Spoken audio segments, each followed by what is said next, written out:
The day Celia Bancroft shot the weather vane clean off the top of Harlan Pruitt's barn from 200 yards out, the whole town of Dustfield, Texas decided once, and for all that no decent man would ever come within 10 feet of her with marriage on his mind.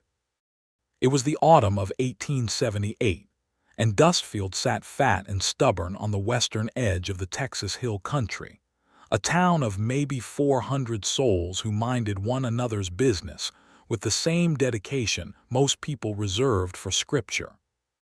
The streets were wide and packed with reddish clay that turned to paste when it rained, and the buildings along Main Street wore their wooden faces with varying degrees of dignity. The telegraph office standing proud, the saloon leaning slightly left as though it had been drinking its own inventory, and the general store owned by Celia's father standing perfectly square and unapologetic in the center of everything. Celia was 24 years old that autumn. With dark brown hair she kept in a thick braid that hung over her left shoulder, and eyes the color of creek water after a hard rain, green and gray and shifting, depending on the light and her mood. She stood 5'6", which was tall for a woman in those parts, and she carried herself like she knew exactly where the ground was and had no intention of apologizing for standing on it. She wore practical clothing, divided skirts that let her ride, boots that were meant for walking real ground, and a canvas jacket she'd bought second-hand from a Mexican vaquero passing through 2 winters prior. The jacket had embroidery along the collar that she liked, and she wore it without explanation. The weather vane incident had not been an act of aggression. Harlan Pruitt had wagered that no person in Dustfield, man or woman, could make that shot with a Winchester rifle from the far end of his property, and Celia had happened to be standing there when he made the declaration. She had borrowed the nearest rifle, steadied it against a fence post for exactly 3 seconds, and proved him wrong. The problem, as the women of the Methodist Ladies' Auxiliary later discussed at considerable length, was not the accuracy of the shot, but the complete absence of embarrassment afterward. Celia had handed the rifle back to its owner, acknowledged Harlan's stunned expression with a simple nod, and walked back to the store to finish tallying the week's ledger. A woman ought not to look so satisfied with herself, Mabel Pruitt had told anyone who would listen. It's unbecoming. Celia's father, Amos Bancroft, was a quiet man who had raised his daughter alone since her mother passed of fever when Celia was 11 years old. He was not a man who believed in restraining capable things, whether that was a good horse or a good mind, and so he had taught Celia the store, the accounts, the rifle, the horses, and everything else he knew. He did not consider any of this unusual. He also did not consider it his place to apologize for it when the town came to him with their opinions. "People keep telling me Celia's too fierce," he mentioned to her one evening as they sat on the porch watching the last of the daylight dissolve behind the hills. "I know it," Celia said. "Mrs. Hartwell told me that a woman with a sharp tongue and a sharper eye drives good men away." Celia rocked in the old chair for a moment. "Then they weren't good men. Good men don't scare that easy." Amos smiled at the darkening hills and said nothing more about it. She had been courted twice. The first man, a rancher's son named Carl Wheaton, had lasted 3 weeks before informing her that he needed a wife who would agree with him more. Celia had thanked him for his honesty and gone back to the store. The second, a traveling salesman named Theodore Finch, had seemed charmed by her right up until she caught him misrepresenting goods to her father and told him so in front of a full room of customers. He had left Dustfield the next morning, and Celia had felt nothing but the quiet satisfaction of having done the right thing. The town concluded that she would die alone, which Celia considered a significant overreaction to 2 failed courtships and 1 very accurate rifle shot.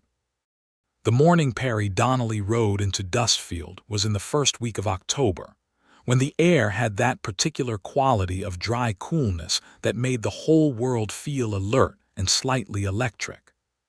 He came in from the North Road on a big sorrel horse named Augustus, though no one in Dustfield knew that yet, and he brought with him 2 mules loaded with surveying equipment, a battered canvas saddlebag, and a letter of introduction from the Texas General Land Office addressed to whoever ran Dustfield's commercial enterprises. Perry was 30 years old, though he looked older around the eyes and younger in the way he moved quick and easy, like a man who had spent his life outdoors and trusted his body to know what to do. He was not a large man, but he was built solidly, with wide shoulders and hands that were rough with work and careful with everything they touched. His hair was the color of tobacco leaf, dark brown with hints of amber that showed when the sun caught it, and he wore it slightly too long, curling at his collar in a way that suggested he had been somewhere remote long enough to forget about barbers. His face was weathered and angular, with dark eyes that caught light in a way that made people unsure whether he was amused or simply thinking hard. He wore the practical dress of a man who worked outdoors for a living: canvas trousers, a flannel shirt, a leather vest, and a well-maintained hat that had seen considerable weather. He had a Colt revolver on his hip but wore it without theater, the way a working man carries a tool.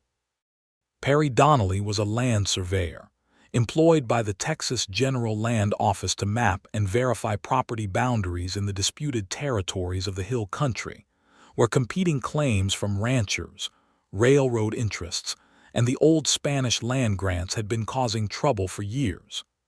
It was work that required precision, patience, and the willingness to camp in hard country for weeks at a stretch. He had been doing it for 6 years, moving across Texas in a methodical pattern, sleeping under stars more often than under roofs, learning the land with the same quiet intensity some men reserved for books. He had grown up in Missouri, the third son of a farming family that had enough land to work, but not enough to be comfortable. He had come west at 19 looking for surveying work after a year of apprenticeship back east, and the West had suited him in a way he had never fully been able to articulate. He liked the scale of it. He liked the silence of it. He liked the way you could stand on a ridge and see 50 miles and feel appropriately small in the scheme of things. He had been engaged once, to a woman in Abilene named Dorothy Crane, who was gentle and sweet and completely terrified by the fact that he was going to keep being gone for months at a time doing work she didn't understand. The engagement had ended with mutual sadness and no animosity, and Dorothy had since married a banker and seemed perfectly happy.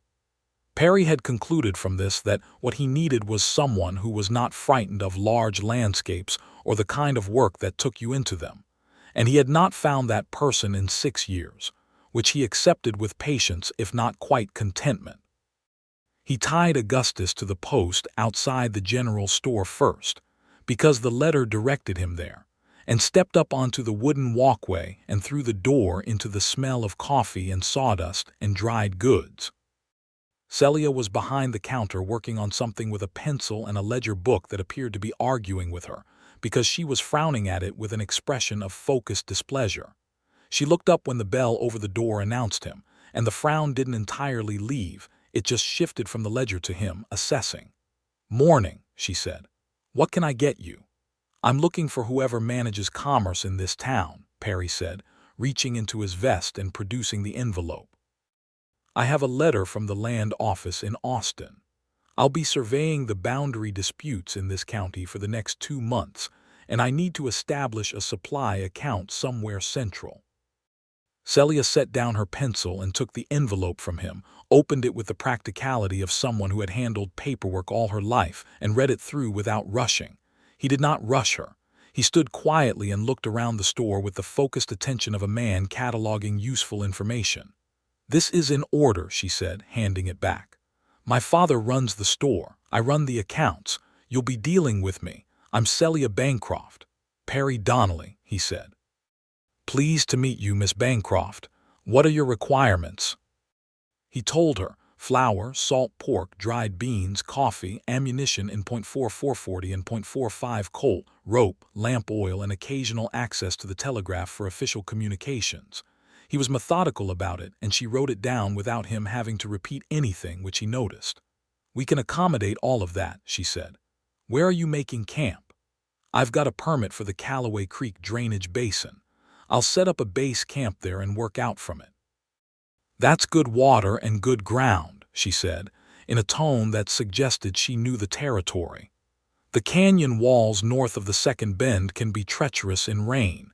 Give them a wide berth." He looked at her with real attention then, not the polite attention he'd been giving the conversation, but the sharper kind that meant something had caught him. "You know the Callaway Creek territory." "I've ridden it my whole life," she said simply. "My father's property runs along the southern edge." "Then maybe you can tell me something about the Bellard claim at the North Fork. It's one of the disputed parcels on my survey list, and every document I've been given contradicts the next one." Celia leaned on the counter with both forearms and looked at him with the same focused consideration she'd given the letter. "The Bellard claim is a mess," she said. "Old Daniel Bellard bought land from a man who turned out to have only partial title.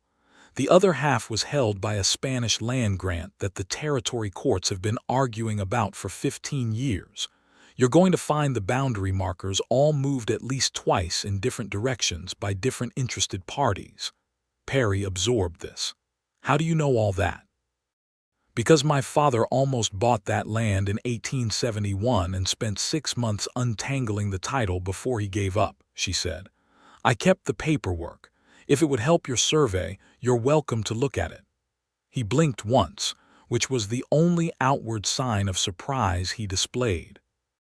In 6 years of surveying, he had never walked into a supply store and been handed material intelligence about a disputed land parcel by the woman behind the counter. He found the experience deeply interesting. "That would be enormously helpful," he said. "I'd be grateful."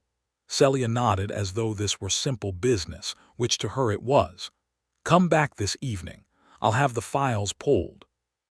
He went and set up his camp, came back at 5 in the afternoon, and sat at the table in the back room of the Bancroft store for 3 hours while Celia laid out documents and explained the chain of title disputes with a clarity that made him feel both informed and slightly humbled. Amos Bancroft brought them coffee and hot cornbread at some point and sat with them for a while, asking Perry careful questions about the survey work that Perry answered with equal care. And by the time Perry rode back out to his camp at Callaway Creek, the night sky burning with stars above him, he was thinking about Celia Bancroft in a way that he recognized as significant. He was back at the store the next morning. Not for supplies, he'd gotten those the day before. He told himself he was returning the files, which he was, but he had also spent the night making notes from them, and he wanted to discuss 2 specific points about the Bellard land with someone who would understand what he was saying. And Celia was the only person in Dustfield who clearly met that criterion. She saw through this immediately, but said nothing about it, accepting the files back and engaging with his questions about the northern boundary as though this were the most natural thing in the world.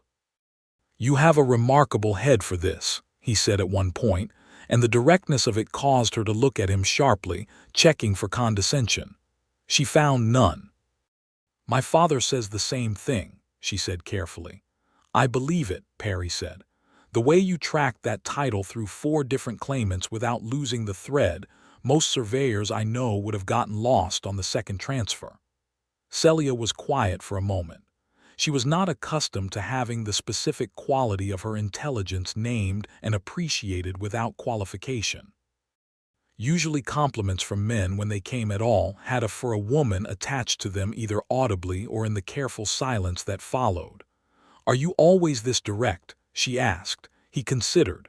"Mostly," he said. "I've spent a lot of time working alone.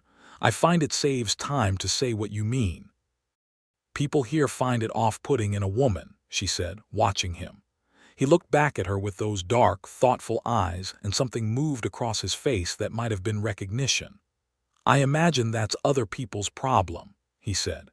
She studied him for another moment, and then something in her shoulders released, almost imperceptibly, and she went back to the question about the boundary with a kind of ease she didn't usually feel around men she had just met. He came back 3 days in a row after that, always with some legitimate reason: a supply need, a question about the territory, a document to reference, and she began to notice things about him with the same precision she applied to ledgers and land records. He listened when she spoke, not impatiently waiting for her to finish so he could respond, but actually listening, his attention settling on her words like he was mapping them.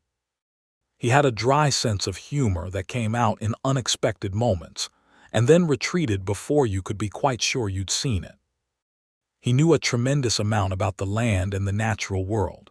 He could read weather in cloud formations and track water through limestone formations, and explain the geological history of the hill country in a way that made it sound like a story worth knowing. And he never once treated her as though her directness was a problem. The town noticed his repeated visits to the store with the particular alertness of a place that considers itself entitled to other people's private business.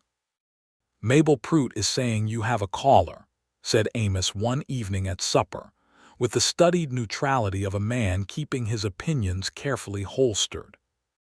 "I have a surveyor with a supply account," Celia said. "He has been in every day for a week and a half. The Bellard parcel is complicated." Amos spooned up his beans. "It is at that," he said, after a moment. "He seems like a solid man." "He seems like a competent professional," Celia said. Amos said nothing more, but he was smiling at his beans.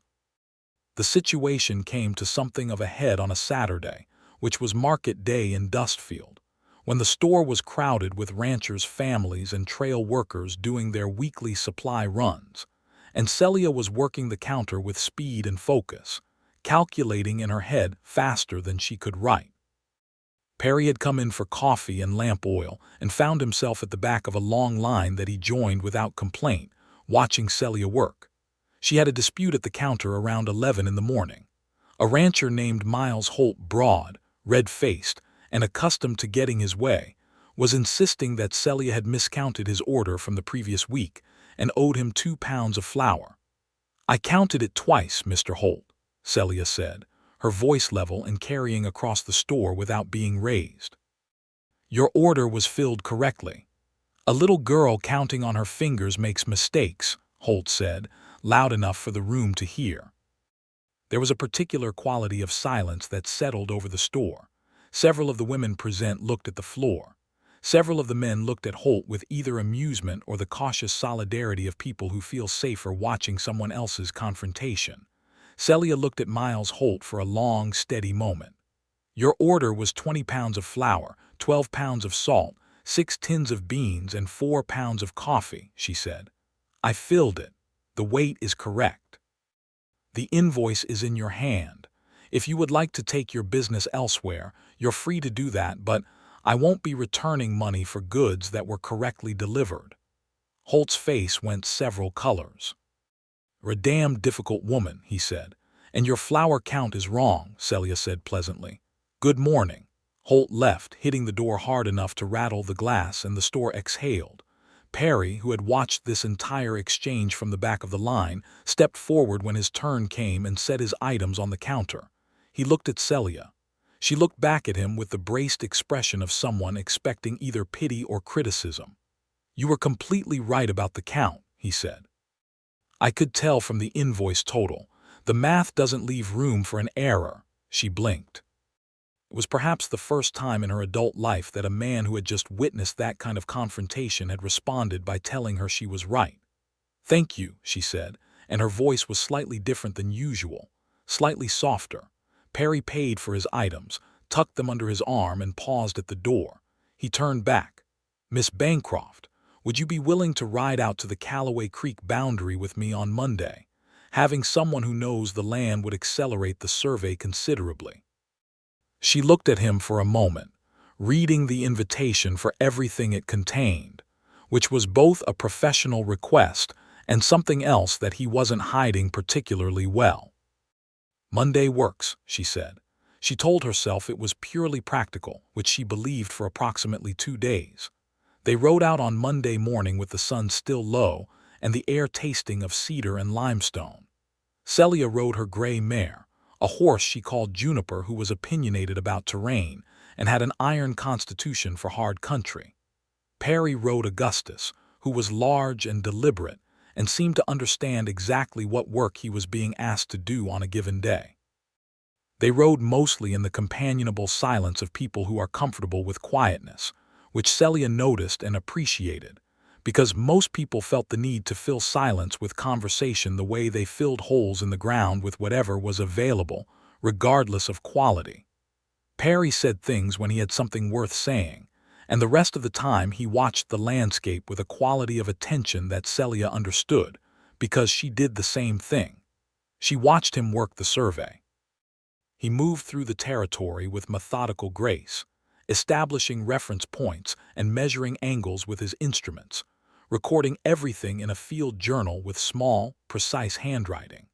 He explained what he was doing as he went, not in the condescending way of a man instructing someone who doesn't understand things, but in the easy way of a person who likes talking about work they care about to someone they're fairly certain will follow along. She followed along perfectly, and he knew it, and the knowledge of it made something in the way he looked at her change in a way he didn't try to conceal.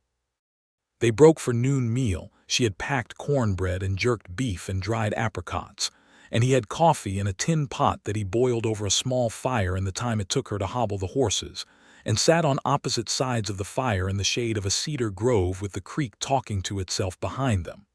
"Why surveying?" she asked. He looked into his coffee mug. "I grew up on a farm in Missouri that was smaller than it looked on any map," he said. There was always the feeling that the real world was bigger than what we could see from the property line. I wanted to know what was out there.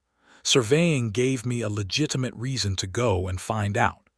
"Do you miss having a home?" He thought about it honestly. "I miss having someone to come back to," he said, and the directness of it was slightly startling even for him, but he said it and let it stand. Celia looked at him across the fire. "People here keep telling me I'll never have that problem," she said, with a lightness in her voice that didn't quite hide the other thing beneath it. "What does that mean?" "It means the town has decided I'm too fierce for any good man to want," she said. "Too direct, too independent, too willing to say what I think. They say I drive men away." Perry was quiet for a moment. Then he said, "Can I tell you something?" "Go ahead." "I have been traveling this state for 6 years," he said, "looking at the land and looking at the people in it, and the thing I have wanted most in the world, the thing I genuinely believed I would not find, was a woman who knew her own mind and wasn't afraid to let you see it." He paused. "Not fierce like careless or cruel, fierce like clear, fierce like honest, fierce like she stands on the ground with both feet and doesn't pretend to be smaller than she is." He looked at her steadily. "I have been looking for fierce my entire life, Miss Bancroft. The town is wrong." Celia Bancroft, who had faced down Miles Holt in front of a store full of witnesses without blinking, who had made that rifle shot and walked back to her ledger without ceremony, who had sat across from land titles and county attorneys and difficult ranchers, and never let them see her uncertain, sat across a campfire from Perry Donnelly, and felt something shift in her chest like a door on a hinge that had been slightly stuck for years. She said very carefully, "That's a considerable thing to say to someone you've known 2 weeks." "I know it," he said. "I said it anyway." She looked at the creek. He looked at her looking at the creek. The horses shifted and the cedar trees moved in a slight wind, and somewhere far away a hawk called once and went quiet. "I think," Celia said finally, "we should finish the survey." "We should," he agreed, and they did, and neither of them said anything more about it that day, but they rode back to town in the golden late afternoon light with a different kind of silence between them. A silence that was full rather than empty, the kind that comes after something important has been said and is now being absorbed. The following week brought 2 developments of significance.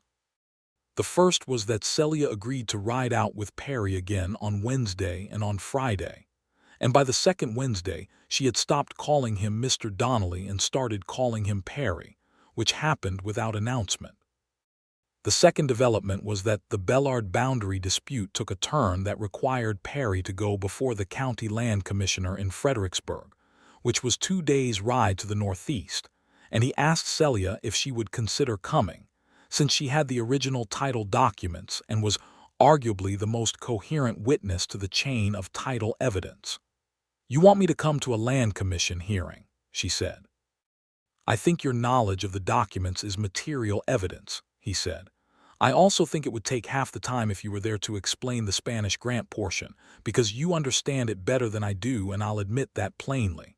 She looked at him with the measuring expression he had come to know and find privately and completely endearing. "All right," she said. "I'll need to arrange for someone to mind the store." Amos, when informed, expressed no surprise whatsoever. He arranged for their neighbor, a capable older woman named Ruth Archer, to manage the counter for 4 days, and he told Celia to bring a good coat because Fredericksburg got cold in October evenings. They rode to Fredericksburg over 2 days, traveling with a respectful distance between their bedrolls at camp, and a small fire between them and conversation that ranged across a territory broader than the hill country. Perry talked about Missouri and about 6 years of sleeping under the Texas sky. Celia talked about the store and about growing up with a father who had never told her what she couldn't do, and about her mother, whom she remembered as a woman with a laugh you could hear across a room and hands that were always busy. Perry listened to this with the particular quality of attention that she had learned to recognize as him caring about what he was hearing. She asked him about the engagement in Abilene. She'd heard about it in a second-hand way from something he'd mentioned in passing, and he told her about it honestly, without bitterness toward Dorothy or self-pity about himself. She was a good woman who needed a man who stayed put, he said. I couldn't be that, so I should never have asked her. It was my mistake more than hers. That's honest, Celia said. I try to be, he said. It's easier. At the evening camp on the first night, when the fire was low and the stars were very close, and the coyotes were talking to each other in the middle distance, Perry said, "Tell me something you want that you've never told anyone." Celia looked at the fire for a long time. "I want to own the land," she said at last. "Not just manage the store. I want to buy property, the southern meadow along Callaway Creek that borders my father's land. I have enough saved. But women have a harder time with property title in this state, and the county clerk has already told me twice that I should get a husband to make the purchase." Perry's expression in the firelight was one she hadn't seen on him before, a kind of quiet anger on her behalf that he was controlling carefully. "That's an injustice," he said. "It's your money and you're right." "I know it," she said. "The law doesn't always agree." "The law is wrong," he said simply. "And the law changes. You're right to want it. Don't let anyone tell you otherwise." She looked at him across the fire and thought, with a clarity that surprised her, that this was one of the most unexpectedly wonderful conversations she had ever had.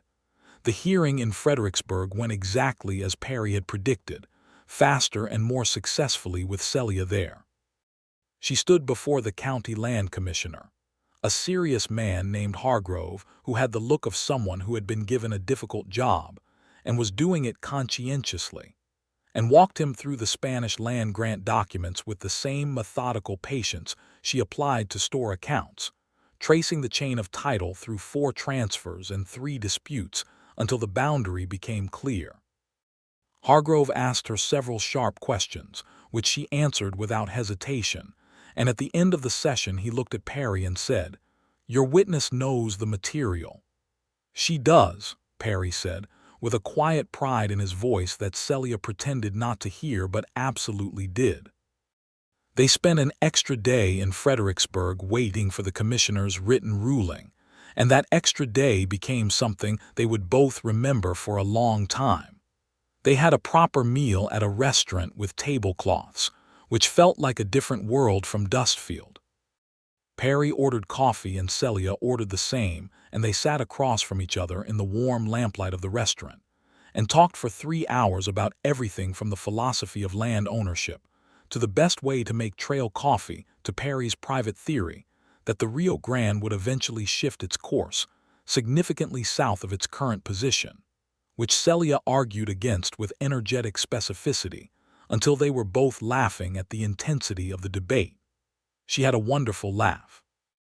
He had known she was going to somehow. It was full and sudden, and she didn't appear to care what it looked like when it happened. Walking back from the restaurant to the boarding house in the cool Fredericksburg night, with the street empty around them and a half-moon making the limestone building silver, Perry stopped on the wooden walkway and turned to her. "Celia," he said. The use of her first name, he had been slow to move to it, respecting her pace, still had a quality of deliberateness to it that she appreciated. She stopped and faced him. "I would like very much to court you properly," he said, "if you'd be willing." She looked at him for a moment in the moonlight. The practical part of her brain noted the uncertainty on his face, not weakness, but the genuine vulnerability of a man saying something that mattered. She thought about the town's opinion of her. She thought about Carl Wheaton and Theodore Finch. She thought about what he had said over the campfire on the Callaway Creek survey, about fierce and honest and standing on the ground with both feet. "You should know," she said carefully, "that I don't intend to be different than I am." "I don't want you to be," he said, and his voice was very steady, "and I don't make decisions quickly. I'm patient," he said. "I'm a surveyor. I measure things twice." The laugh came again, that sudden full one. "All right then," she said. "Court away, Mr. Donnelly." "Perry," he said. "Perry," she agreed.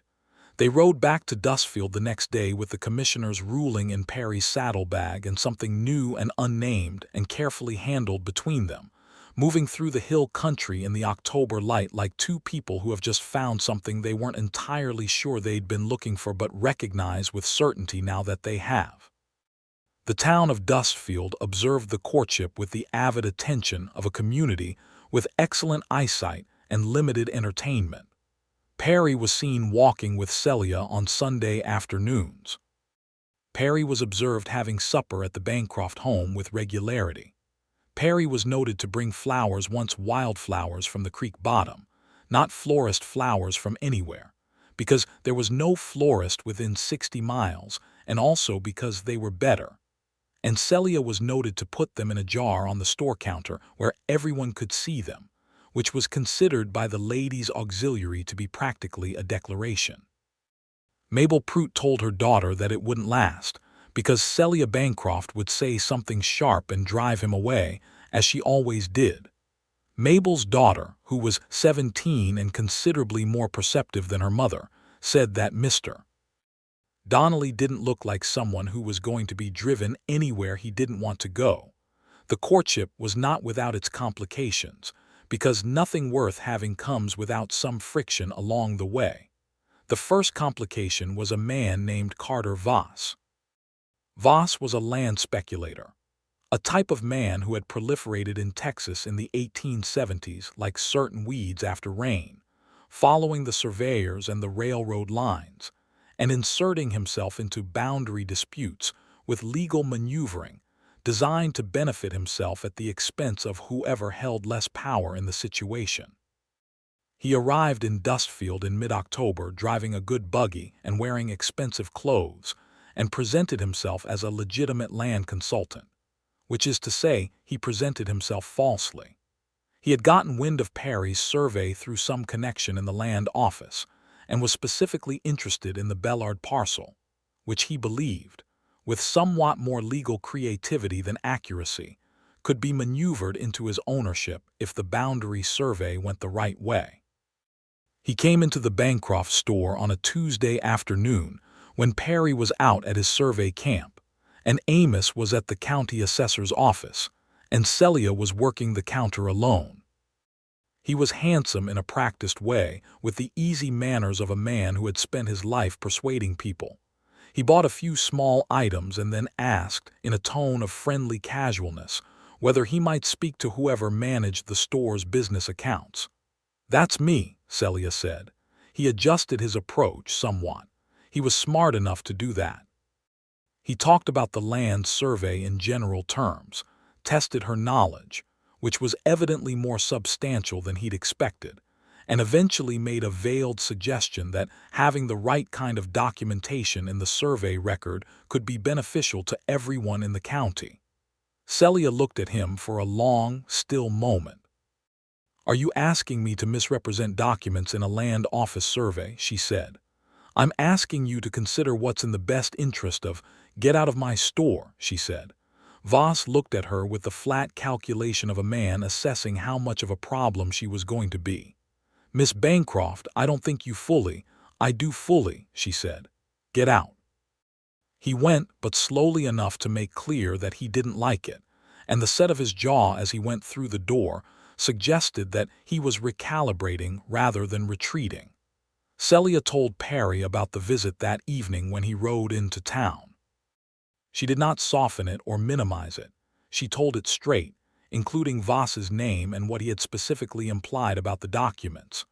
Perry's expression went through several things in quick succession. The first was the controlled anger she had seen in Fredericksburg when she talked about the land title problem, but sharper this time. The second was a kind of relieved admiration that she had told him immediately and fully. The third was something considering and practical. "Voss is known in the land office," he said.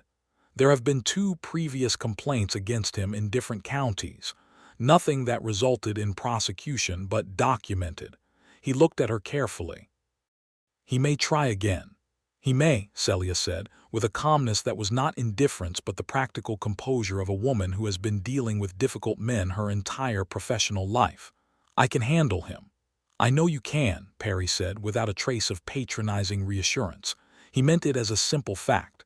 "But I want you to know I'll be filing a report about his approach with the land office.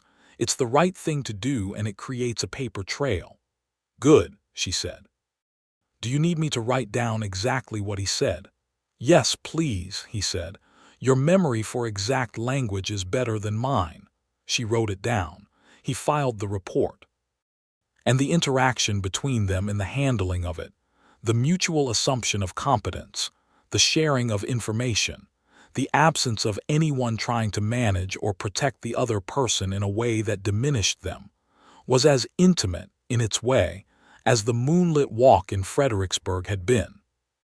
Voss made one more attempt, this one aimed at Perry directly, approaching him at his camp on the pretext of being a fellow surveyor and suggesting an arrangement regarding the Bellard boundary markers that Perry shut down in 8 words. "Get off my survey site and don't come back." He reported the second approach as well. Voss left Dustfield shortly after and was not missed. October deepened and the hill country turned, the scrub oaks going russet and the grasses going gold, and the air carrying the smell of cold cedar that Celia had always loved. She and Perry fell into a pattern that suited them both. He rode into town 3 or 4 evenings a week and usually stayed for supper with her and Amos. And on the 2 days a week when his survey work allowed it, she rode out to meet him and they worked the land together, with her knowledge of local terrain and his technical expertise making the combination more effective than either would have been alone. They talked about everything. She learned that he read more than she expected, with a particular fondness for natural history, and that he made decent biscuits over a campfire but had no patience for cooking anything that required precision timing, which made her laugh because she was the opposite. He learned that she had been quietly teaching herself land law from a copy of the Texas statutes that she'd mail-ordered the previous year, and that she had opinions about property rights for women that were grounded in specific legal arguments, not just feeling, which he found absolutely compelling. One afternoon in late October, they were working the boundary of a dry creek bed when Celia's gray mare, Juniper, spooked at a rattlesnake on the trail. Juniper was generally unflappable, but rattlesnakes were one of her 2 specific opinions, the other being mud that reached above her knees, and she shied hard enough to put Celia sideways in the saddle. Celia corrected beautifully, staying on and bringing the mare around without drama, but the rattlesnake was still coiled in the trail ahead of them. Perry moved Augustus between the snake and Juniper with the calm expertise of a man who had ridden this kind of country for years, and the snake, disinterested in the whole proceeding, uncoiled and slid off into the brush at its own pace. He looked over at Celia. She was perfectly composed and slightly pink in the face from the near fall. "Nice riding," he said. "Nice blocking," she returned. They looked at each other and both laughed, and it was the first time they had laughed at the same moment about the same thing, which is a particular kind of alignment that means something. "Celia," he said, and the quality of his voice was different. She knew what was coming the same way she knew weather was coming before it arrived, from the light and the air and the particular quality of quiet. She waited. "I know you don't make decisions quickly," he said, "and I'm not trying to rush you, but I need you to know that I'm not going anywhere. Not because the survey isn't finished, but because—" He stopped, reformulated. "I've been all over this state. I've seen a lot of places. This is the only place I've been where I didn't want to leave." She looked at him steadily. "The hill country is very beautiful," she said. He looked right back at her. "It's not the hill country." Juniper stamped her foot, and the cedar trees moved in the afternoon wind, and somewhere a quail called from the brush. Celia Bancroft, who had always known exactly what she wanted and had never had a great deal of luck getting it, looked at Perry Donnelly on his big sorrel horse in the Texas October light and felt something that she recognized as certainty. "Ask me what you want to ask me," she said. He was quiet for a moment, which was not hesitation but the pause of a man gathering exactly the right words. "I want to marry you," he said. "I want to stay in this county. I've been looking at making the survey work more regional, based in one place rather than moving all over the state. I want to help you buy that meadow land on Callaway Creek. I want to build something here with you." He paused once more. "I know that's a great deal. I know it's asking you to trust me, and I haven't earned all of that trust yet, but I intend to if you'll let me." She looked at him for a long time with those gray-green shifting eyes. "The town will say it won't last," she said, "because I'm too fierce."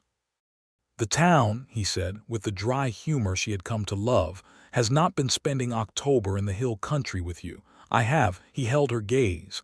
"I told you, I have been looking for fierce my entire life." Celia took a slow breath of cedar-scented air. "Yes," she said. "Yes to which part?" "All of it," she said. "The whole proposition." He smiled then, the full smile that she had seen perhaps 3 times, that changed his whole face and made him look younger and completely certain. And she smiled back, and the horses moved toward each other of their own accord, and he reached across and took her hand with the careful deliberateness of a man touching something he intended to hold onto for a very long time.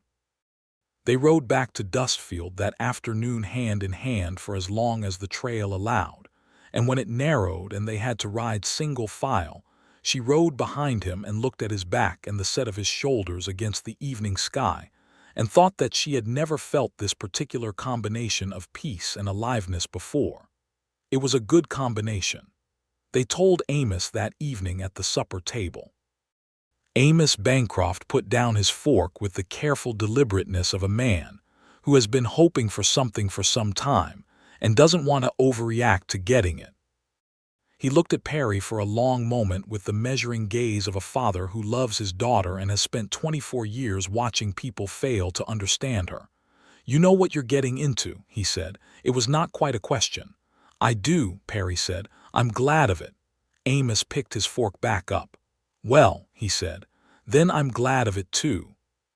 Celia looked at her father's face and saw the bright-edged fullness in his eyes that he was working to contain, because Amos Bancroft was not a man who wept at supper. She reached over and put her hand over his on the table for a moment, and he turned his hand and squeezed hers once, and that was the whole of it, which was exactly right. The town of Dustfield received the news with the range of reactions one might expect from a community that had collectively concluded Celia Bancroft would never marry. Ruth Archer, who had mended the store for 4 days and had seen the two of them together, said immediately that she wasn't surprised in the least. The blacksmith, who had talked to Perry about horses and territory and found him straightforward and competent, said the man had his head on right. The reverend at the Baptist church, who had a practical theology that focused more on human decency than human judgment, said he would be pleased to marry them whenever they were ready. Mabel Prout did not say much for several days, which was unusual, and then came into the store on a Wednesday and purchased 3 yards of calico and said, in a tone of someone who has been rethinking a position she has held for a long time, He seems like a solid man, that Donnelly." "He is," Celia said without triumph. "You're fortunate," Mabel said, in a way that might have had a little apology in it if you listened for it. "I know I am," Celia said simply.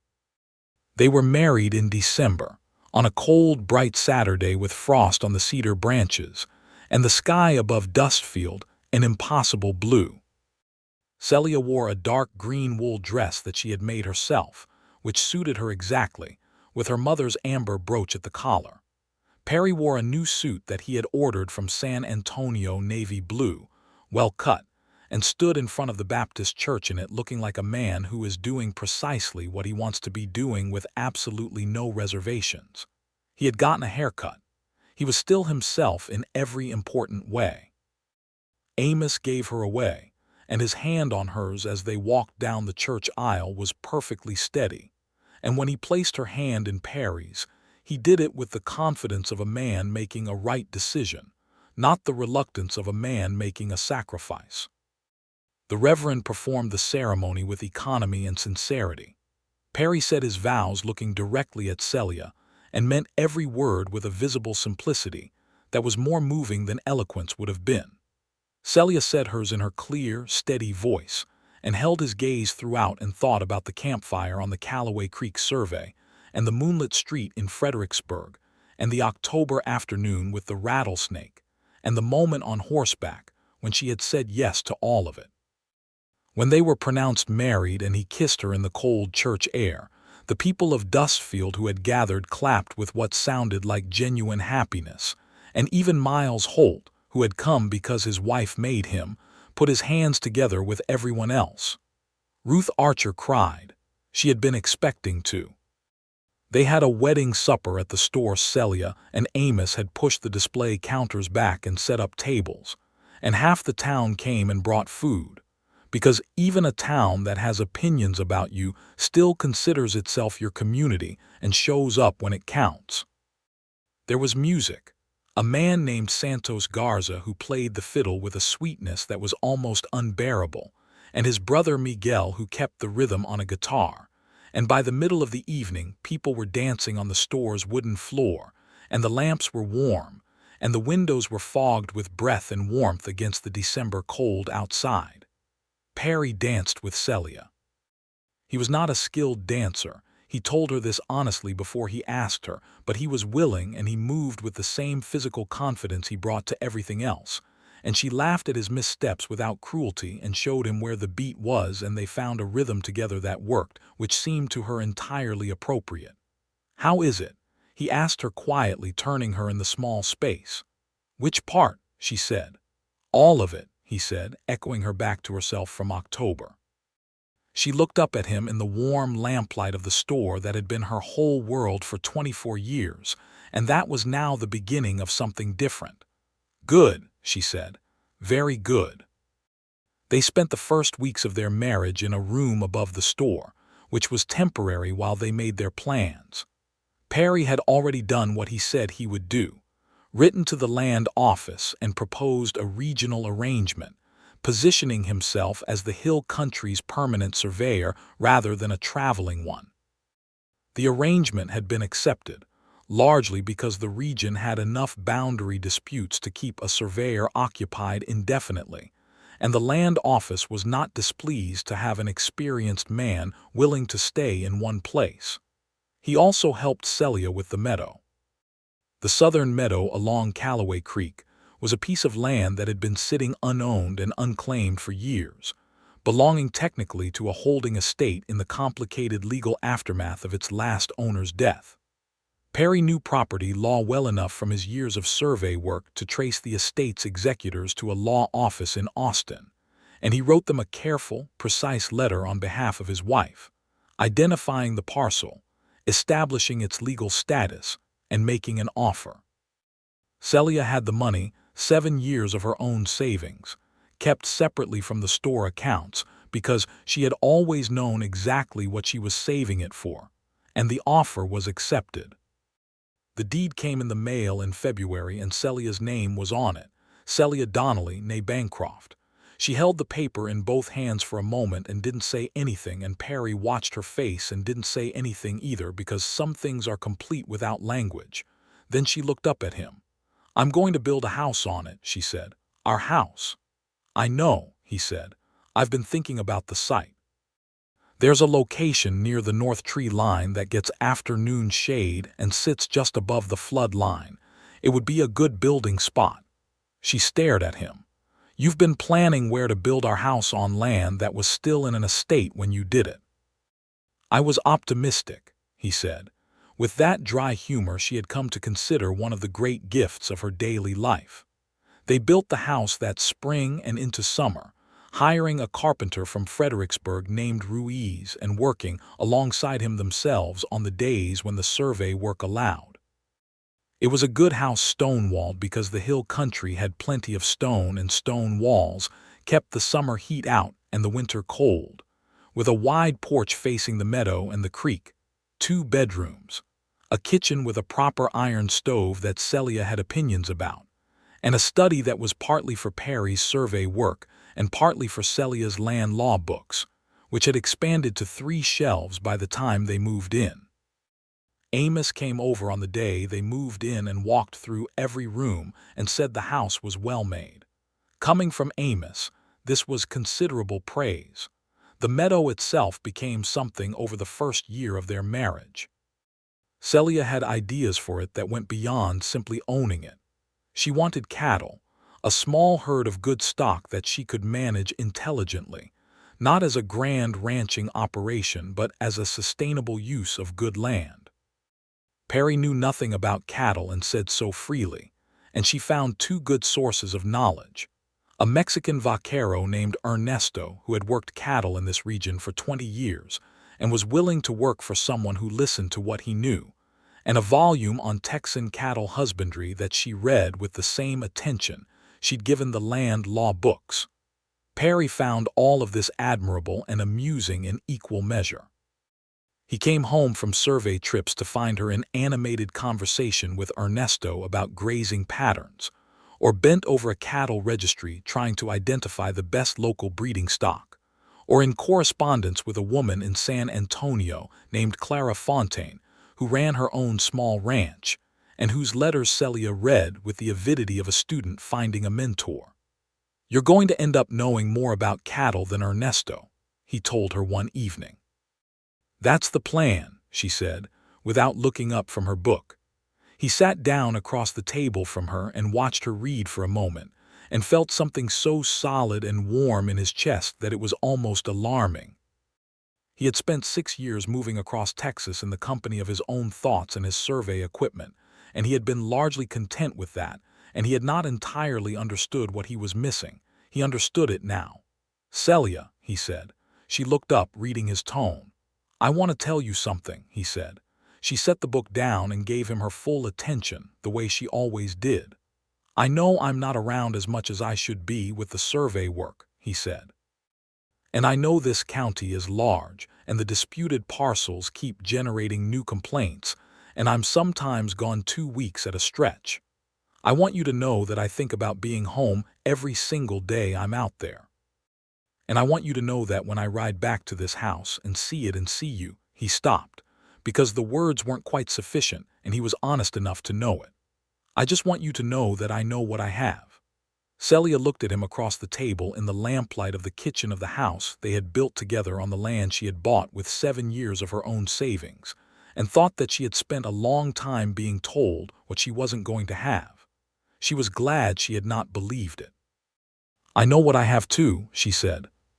She reached across the table and put her hand over his, the same way she'd done with Amos on the supper table the night of the announcement, but different in quality, in weight, in warmth. "Come home sooner when you can." "I will," he said. She went back to her cattle book and he pulled out his field journal, and they worked in comfortable parallel in the lamp-warm kitchen, and outside the stone house the creek talked, and the meadow breathed in the evening air, and the horse in the paddock made the soft sounds horses make when they are settled. In the fall of 1879, almost exactly a year after Perry had ridden into Dustfield on Augustus, Celia told him she was pregnant. She told him in the straightforward way she told him everything. They were eating supper and she set down her fork and said, "I went to see Dr. Hennessy today. I'm expecting. About 5 months along by his estimate."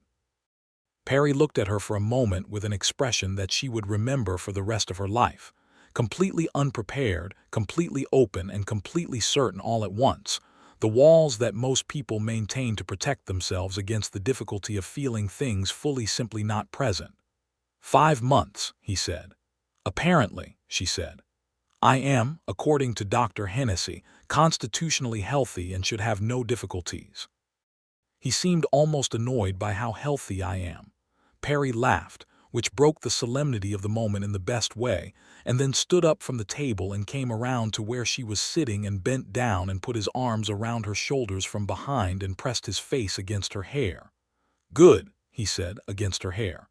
"That's very good." "I thought so," she said. He was home for the birth, which happened in March of 1880 in their stone house on the Callaway Creek meadow, with Dr. Hennessy present and Amos in the kitchen and Ruth Archer serving as midwife, because she had delivered half the babies in Dustfield and was not remotely alarmed by anything the human body chose to do. Perry sat with Celia through most of the labor, holding her hand and saying very little, because he understood that what was needed was his presence and not his words. And when Celia said things through the hard hours that were sharper than her usual speech, he received them without flinching. The baby was a boy. They named him James Amos Donnelly, the middle name for Amos, who was called into the bedroom to see him and stood by the bed with his hands clasped and his face full of something that went beyond what faces can usually contain.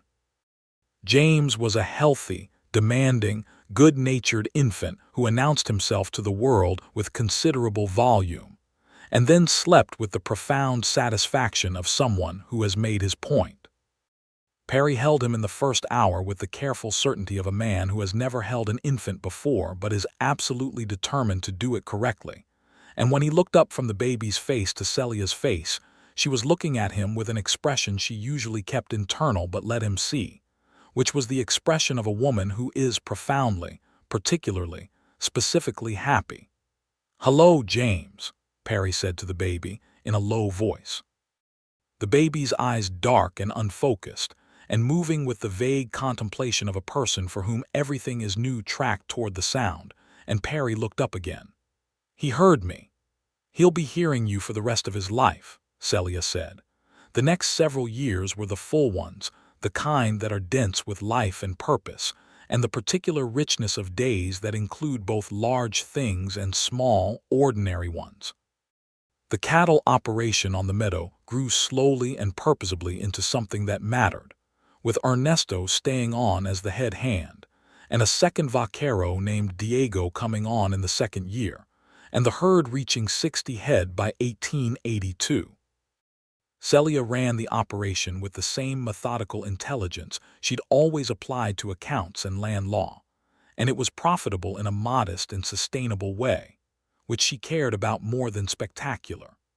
Perry's regional survey work settled into a rhythm that was still demanding but more rooted, with the hill country providing enough boundary disputes and railroad expansion surveys to keep him busy without requiring the long absences of his traveling years.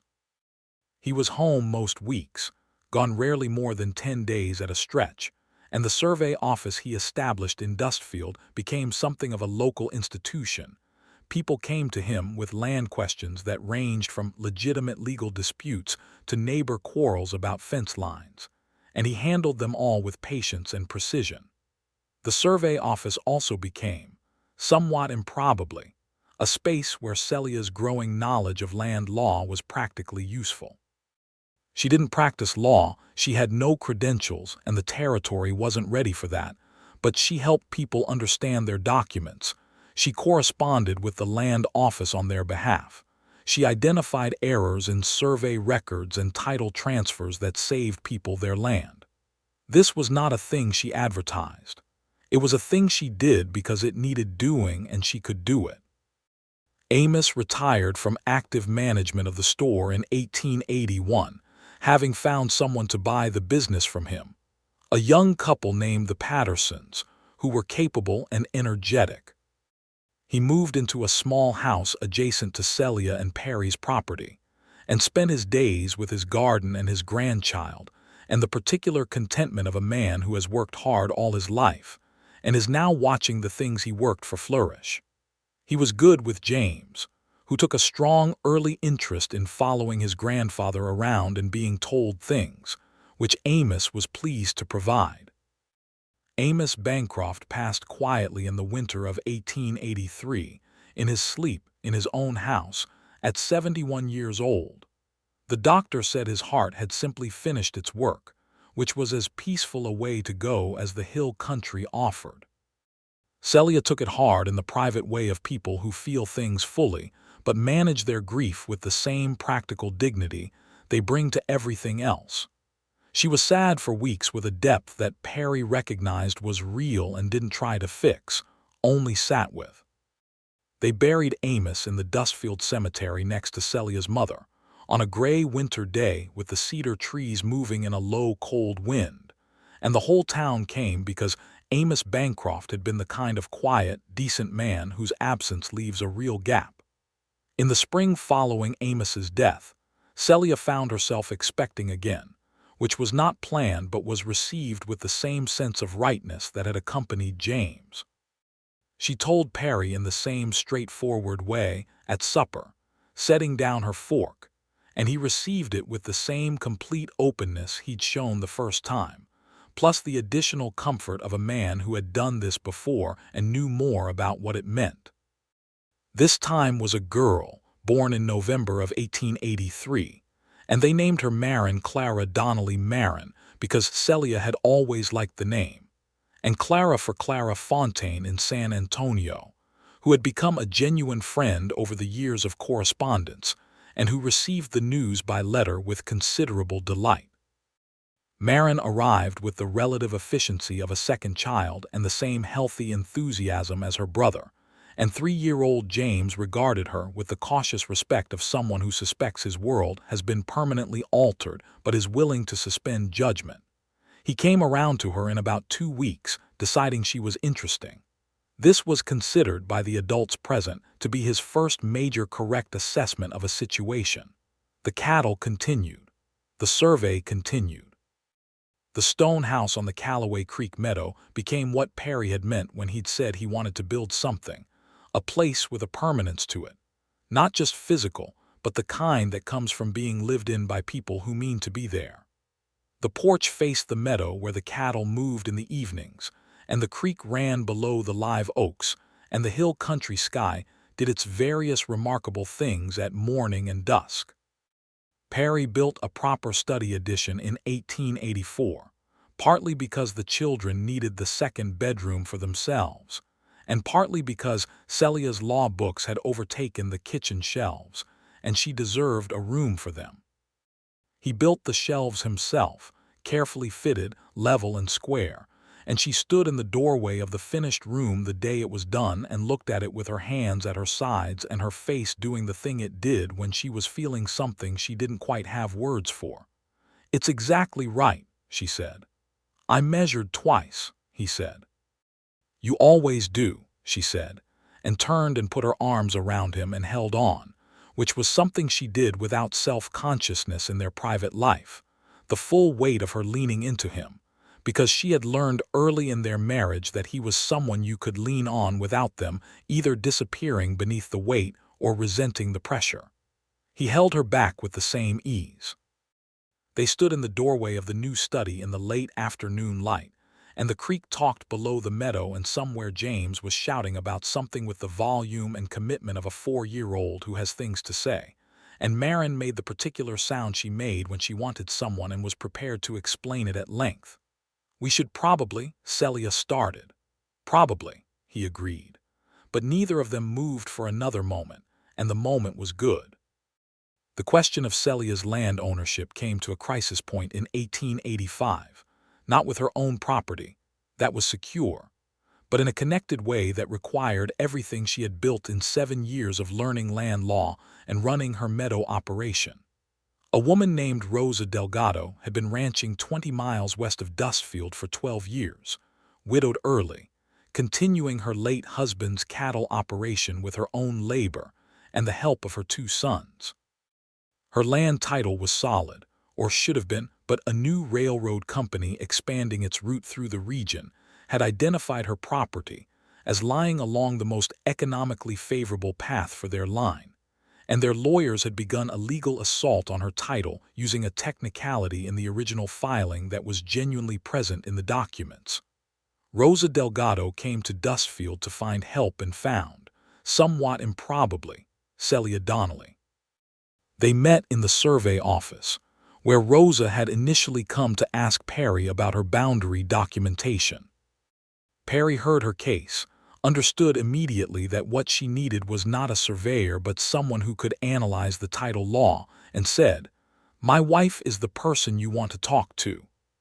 Rosa Delgado looked at him with the expression of someone who is out of time and options and willing to try anything. Perry sent a boy to the house, and Celia came with James following her at a short distance and sat down at the survey office table and listened to Rosa's situation with the full focused quality of her attention. She spent 3 days with Rosa's documents.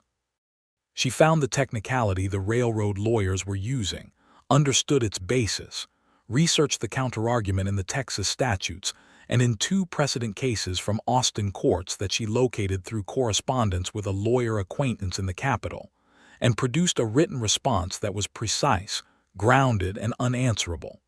She could not appear in court herself. That was the law as it stood, and she acknowledged it without pretending it wasn't an injustice, because it was.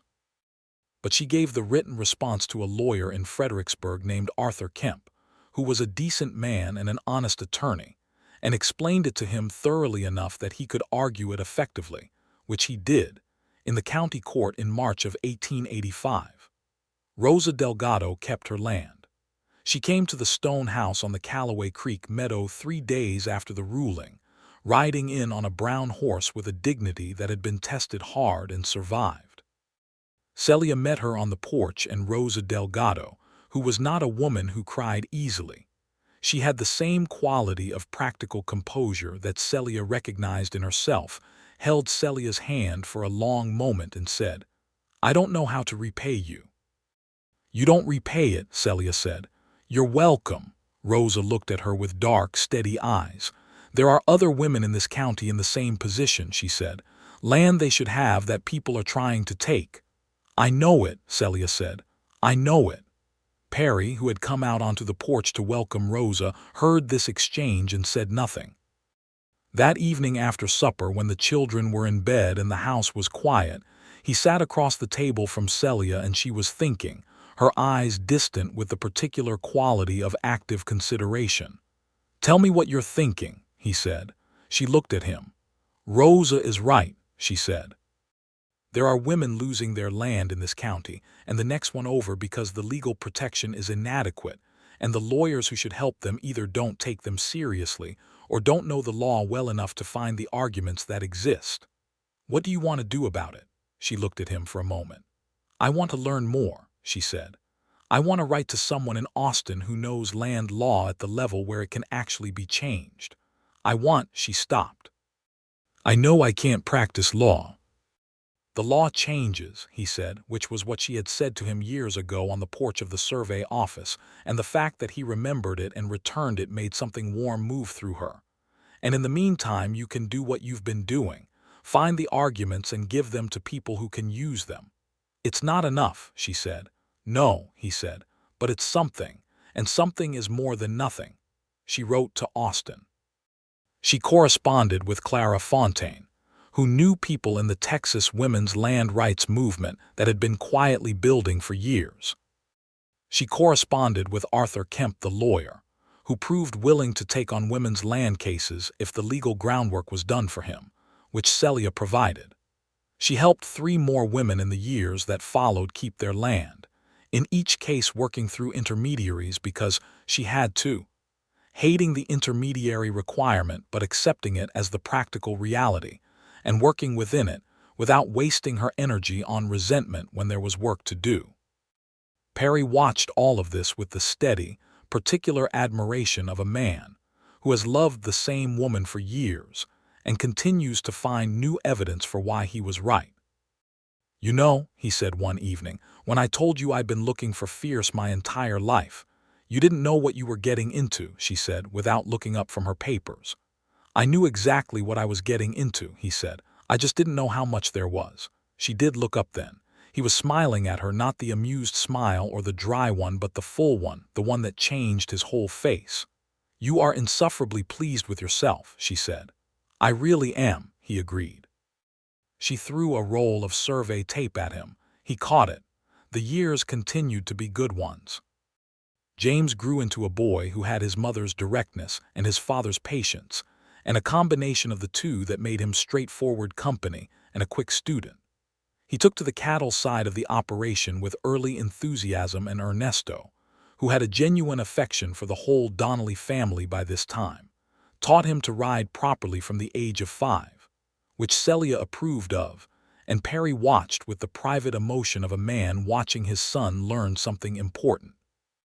Marin was a different creature, quieter than James, observant in the way of a child who understands more than she says, with a particular gift for drawing that manifested early in covers of every document in the house being decorated with horses and cedar trees and the creek.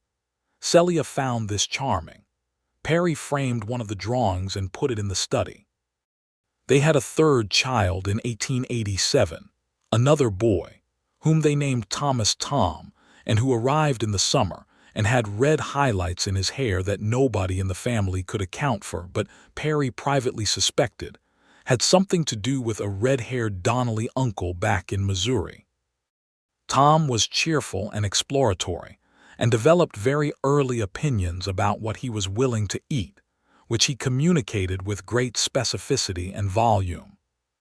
The household on the Callaway Creek meadow was a busy one, full of the noise of 3 children and the work of the cattle operation in Perry's, survey clients and Celia's ongoing land law correspondence. And some evenings, Celia sat on the wide porch after supper with the children finally in bed and looked at the meadow in the last light and thought about the girl she had been in the store, the one the town had written off, and felt a vast and specific gratitude. Perry came out onto the porch one such evening in the summer of 1888, bringing her coffee, and sat in the chair beside her. The meadow was golden in the late light, and the creek was audible below them, and the cattle moved peacefully at the far end of the grazing. "What are you thinking about?" he asked. "Nothing in particular," she said, which was her way of saying she was thinking about everything. He knew that after 10 years. He handed her the coffee. She took it and wrapped both hands around it. They sat in the familiar parallel of people who have been beside each other long enough to be completely comfortable in the same silence. "Perry," she said after a while. "The ladies' auxiliary is meeting next week. Mabel Prout asked if I would join." He turned to look at her, and, "I think I might," she said. "Rosa Delgado has been talking to some of the women there about the land title issues. If they understand what's happening, they can be useful. They talk to their husbands. Their husbands talk to the county commissioners." He studied her for a moment. "You're going to organize the Methodist Ladies' Auxiliary." "I'm going to have coffee with the Methodist Ladies' Auxiliary," she said, very carefully, "and perhaps share some information about land law in a conversational way." "God help them," he said, and he was smiling. "It's all perfectly legal," she said. "I know it is," he said. "I just feel a certain sympathy for anyone who doesn't know what they're walking into." She drank her coffee and looked at the meadow. He watched her profile in the evening light, still angular, still direct, still entirely herself in every particular, with 10 years of living together worn into the texture of her face and her hands in a way he found more beautiful than anything that had been there at the beginning. "I love this place," she said. "I know you do," he said. "And you?" she asked. It was not a question she asked often. She already knew the answer, but she asked it sometimes, when the evening was this quality of good. "More than I know how to say," he said simply. She looked over at him. He looked back. The light was going and the first stars were coming, and the meadow moved in a small, warm wind. "You've done all right for a man who came in on a survey permit and a letter from the land office," she said. "I measured twice," he said. She laughed, the full, sudden laugh that she had never once modified for anyone's comfort, and reached over and took his hand where it rested on the arm of his chair. And he turned his hand and held hers, and they sat on the porch of their stone house on the Callaway Creek meadow as the Texas evening came in around them, and the stars came out one by one over the hill country, and everything that mattered was present, and accounted for, and exactly as it should be. In the spring of 1889, a letter arrived from Clara Fontaine in San Antonio that contained some news worth celebrating. The Texas legislature was considering a revision to the Married Women's Property Act, a revision that would clarify and strengthen the rights of women to hold independent property title. The women's land rights advocates who had been working quietly for years had contributed substantially to this, and Clara named Celia's Callaway Creek work in the letter as having provided useful legal precedent arguments through the cases she'd helped build. Celia read the letter twice. Then she set it on the table and went to find Perry, who was in the study working on survey maps, and stood in the doorway and said, "I need you to read something." He read it. He was quiet for a moment. Then he looked up at her with the complete, particular expression she knew better than any landscape she had ever seen. "You did that," he said. "A lot of people did it," she said. "You helped." "Yes," she said. "I helped." He stood up from the survey table and came to where she stood and put his arms around her, and she let herself lean into him the way she always did, with the full weight of trust, both directions, and held on. "Your mother would be proud," he said quietly against her hair. She breathed him in cedar and coffee and the particular outdoor smell of a man who works the land, and felt the completeness of the moment with a clarity that was almost overwhelming, the way the best things sometimes are. "Your father would too," she said. He held her a moment more. Then James's voice came from somewhere outside the house, announcing some emergency of childhood importance that required immediate adult attention, and Marin called from upstairs that Tom had gotten into the drawing charcoal again, and the house reassembled itself around them with the cheerful insistence of a life being fully lived. Celia stepped back from him. He was smiling. She was smiling. "Later," she said. "Later," he agreed. They went to handle their children and their day, and the letter sat on the table in the study where the cattle records and the survey maps and the law books all lived together in organized proximity. A letter about justice quietly advancing through the work of women who hadn't been able to practice law themselves but had done the work anyway in the way available to them, until the way changed. That evening, after supper, after children, after the meadow had gone dark and the creek was the only voice in the night, Perry and Celia sat on the wide porch of their stone house, and she told him all of it, the full picture of the correspondence network she'd built, the cases that had contributed to the precedent, the women she'd helped from a distance who had kept their land and their livelihoods. She told it the way she always told things, directly, with precision and care, withholding nothing. He listened with the full attention that had first made her trust him, all those years ago in the back room of her father's store, with the title documents between them. When she finished, the night was very quiet around them. "I have been all over the state," Perry said, and it was nearly word for word what he had said to her before he'd asked her to marry him, which she recognized immediately. "And you are the most considerable person I have ever met." "You're partial," she said. "Completely," he said. "It doesn't make me wrong." She looked at the dark meadow and the stars above it. "The town told me no good man would want a woman like me," she said. "I know what they told you," he said. "You told me you'd been looking for fierce your whole life." "I had been," he said, "and I found it. And it's been the best thing in my life since I rode in on that horse 11 years ago." She turned her head and looked at him in the starlight. He looked back at her, this man who had measured her correctly from the beginning, who had never flinched at her directness, or tried to soften her clarity or suggested she be smaller than she was, who had built shelves for her law books and helped her buy her land, and held her hand in the long hours of childbirth, and ridden beside her in the October Hill country asking for fierce and finding it and being glad of it every single day. "I'm glad you stayed," she said. It was the most essential thing, compressed to the simplest form. "I'm glad I found something worth staying for," he said, which was the answer that fitted. The stars moved overhead and the creek talked and the cattle breathed in the meadow, and the stone house behind them held their sleeping children and their books and their maps and their life, all of it solid and true and built to last. Celia Bancroft Donnelly, who had been told she was too fierce for any good man to want, sat in the hill country night beside the man who had spent his whole life looking for fierce, and found him right there beside her where he had always intended to be, and felt the particular peace of a woman who has lived exactly as she was made to and found it sufficient, and more than sufficient, and entirely enough.